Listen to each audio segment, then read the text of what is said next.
एक किताब दो, नोट टॉपिक नोट करें। Thank you.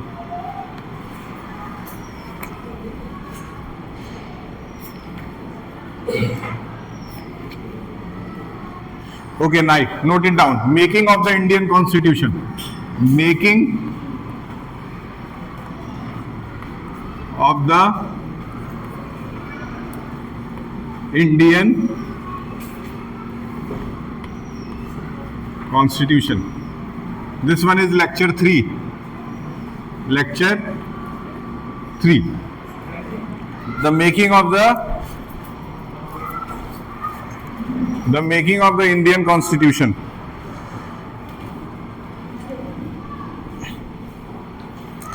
सबसे पहले जब इंडियन कॉन्स्टिट्यूशन को बनाना शुरू किया गया तो उसके लिए कुछ लोगों को चुना गया पूरे देश भर से, क्योंकि संविधान जो बन रहा था वो पूरे देश का बन रहा था। तो पूरे देश से लगभग 284 लोगों को इकट्ठा किया गया और उनको मिलाकर के एक असेंबली बनाई गई जिसको कॉन्स्टिट्यूएंट असेंबली कहते हैं। क्या कहते हैं? तो सबसे पहला पॉइंट तो यही लिखेंगे, a delegation of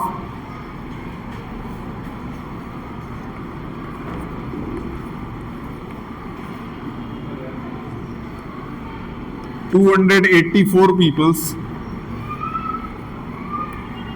was selected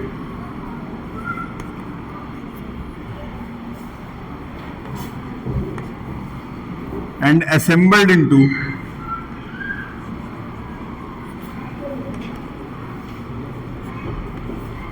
an assembly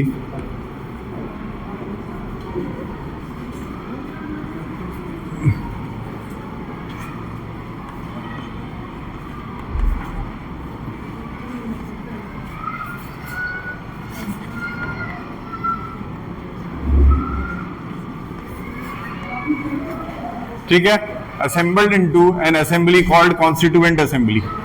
यानी कि 200 लगभग 284 लोगों का एक ग्रुप बनाया गया जिनको ये जिम्मेदारी दी गई कि कैसे कैसे संविधान को तैयार करना है, इसके लिए प्लान करिए।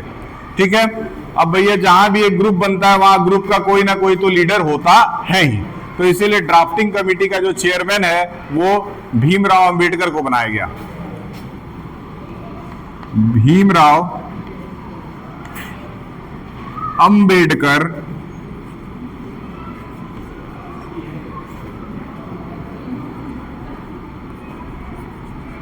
was selected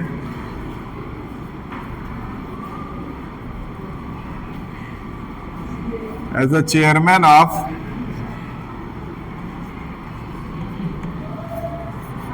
drafting committee।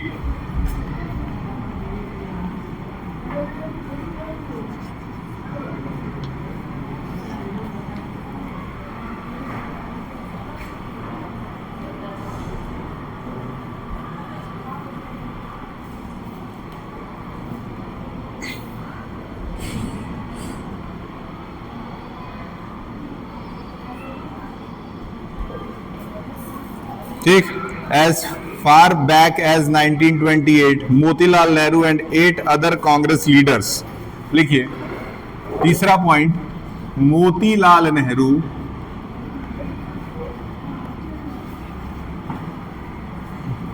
And 8 Congress leaders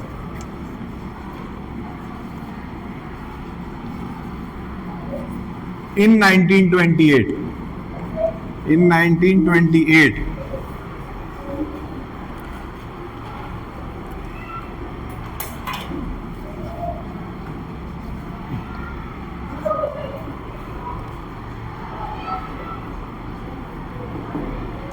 drafted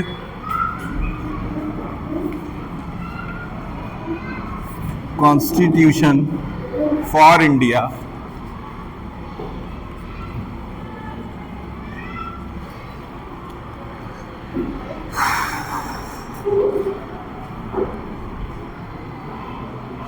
ठीक, पहले now we would learn the 3 points. सबसे पहला पॉइंट क्या है?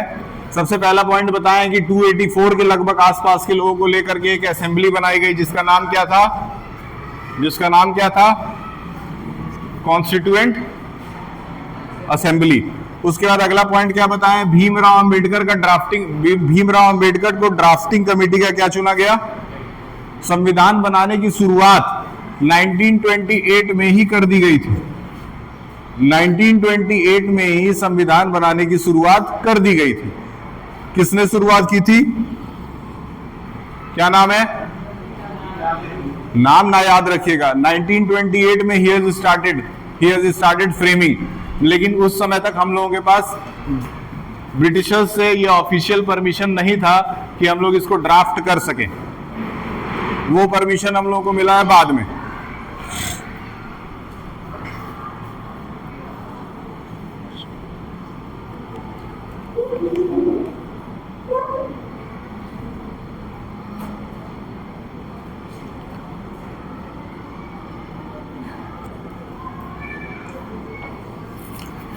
Now the next point.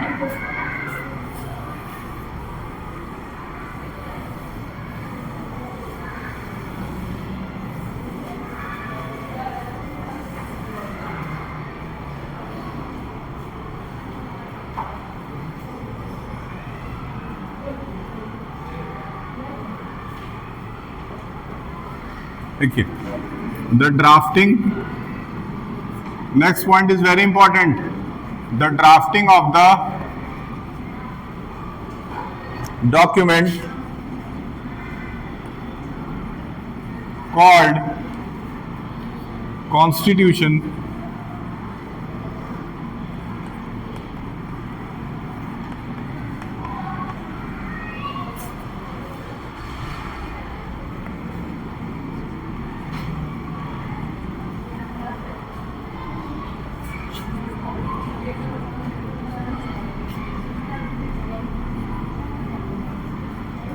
by an assembly of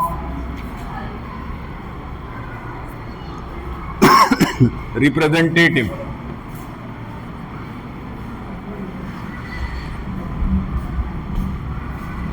जो इसका मेन काम स्टार्ट हुआ है वो कब से हुआ है?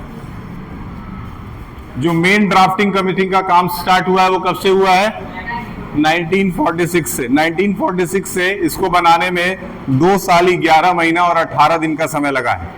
ठीक है, इट टुक 2 years। कितना? 2 साल 11 month 18 days to frame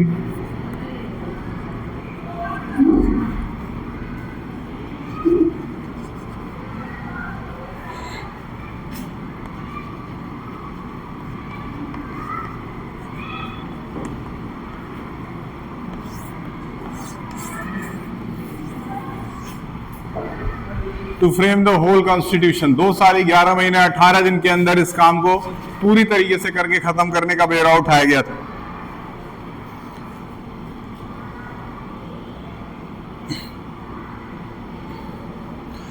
ठीक है, इसको अडॉप्ट किया गया 26 नवंबर 1949 को। नोट जरूर करिएगा।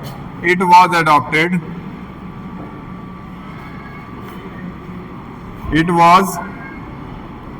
Adopted on 26 November 1949। Very important date है ये, 1949। और फिर एट लास्ट ये अपने एक्ट में कब आता है? 26 जनवरी 1950। It came into act on 26 जनवरी 1950। और इसी दिन को हम लोग क्या मनाते हैं? रिपब्लिक डे मनाते हैं। सेलिब्रेटेड एज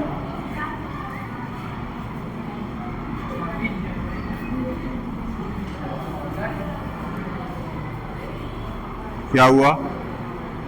26 जनवरी नहीं जानते हो क्या? ये 26 नवंबर है और ये 26 जनवरी है। Celebrated as Republic Day. ना, इसको तो 2 मिनट के अंदर तैयार कर लेंगे फटाफट।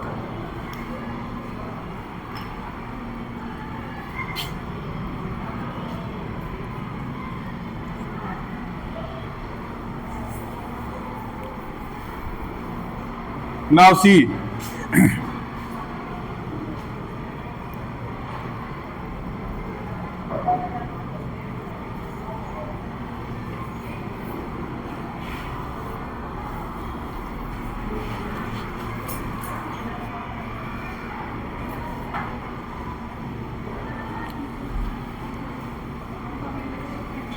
नाउ सी, पहला लाइन लिखते हैं। कह रहा है जो ड्राफ्टिंग, देखिए पहले मैंने लिखवाया 1928 से ही काम स्टार्ट कर दिया गया था, मोतीलाल नेहरू उसके अध्यक्ष थे। लेकिन फिर मैंने लिखवाया कि जो मेन हमारा कॉन्स्टिट्यूशन बना है उसका असली काम कब स्टार्ट किया गया, 1946 में। यानी कि पहले से संविधान बनाने की तैयारी थी, लेकिन पहले से ऑफिशियली कोई अधिकार हमें नहीं मिला था संविधान बनाने का, क्योंकि पूरा गवर्नमेंट जो था वो किसके कंट्रोल में था, ब्रिटिशर्स के कंट्रोल में था। 1945 के बाद जब सेकेंड वर्ल्ड वॉर होता है तो उन लोगों की हालत हो जाती है खराब, और उसके बाद वो लोग ये फैसला लेते हैं कि अब हम ज्यादा दिन तक इंडिया में सरवाइव नहीं कर पाएंगे, अपनी सरकार नहीं चला पाएंगे, तो फिर अब हमें क्या होना होगा, वापस होना होगा।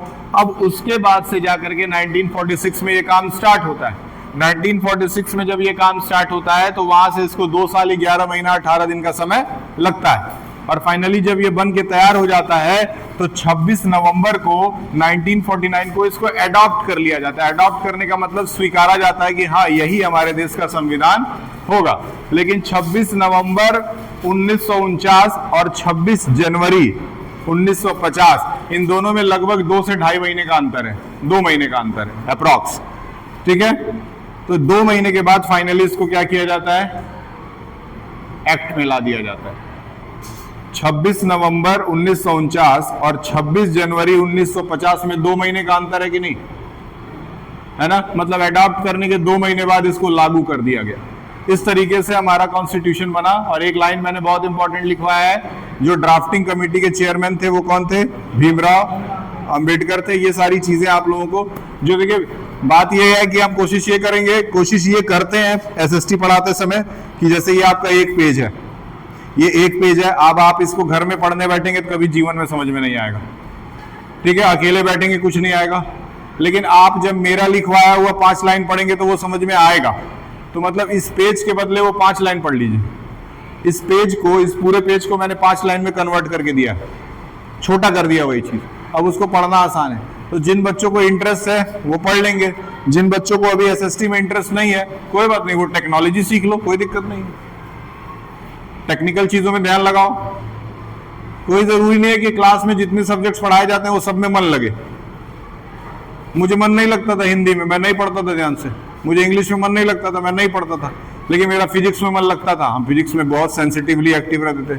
मैथ्स में मेरा जरूरत से ज्यादा मन लगता था, तो मैथ्स में हम सबसे आगे आगे बैठते थे, रिक्वेस्ट करके बैठते थे। तो कोई जरूरी नहीं है कि सारे सब्जेक्ट में इंटरेस्ट हो, लेकिन 2 चीजें। लेकिन अगर हमको इंग्लिश पढ़ने का मन नहीं कर रहा है तो उस समय दूसरों को इंग्लिश पढ़ने दीजिए, आप कोई और काम कर लीजिए, लेकिन दूसरे टीचर्स को डिस्टर्ब मत करिए। हिंदी पढ़ने का मन नहीं कर रहा है, आप अपना कुछ और काम करिए, लेकिन टीचर को डिस्टर्ब मत करिए। समझ में आया? अब हिंदी में 2 पार्ट में क्लास चलेगा। जब यूपी बोर्ड वाले बच्चे पढ़ेंगे तो सीबीएसई बोर्ड वाले बच्चे सब प्रैक्टिकल जाएंगे, कंप्यूटर प्रैक्टिकल। और जब सीबीएसई बोर्ड वाले पढ़ेंगे तो यूपी बोर्ड वाले प्रैक्टिकल जाएंगे नीचे।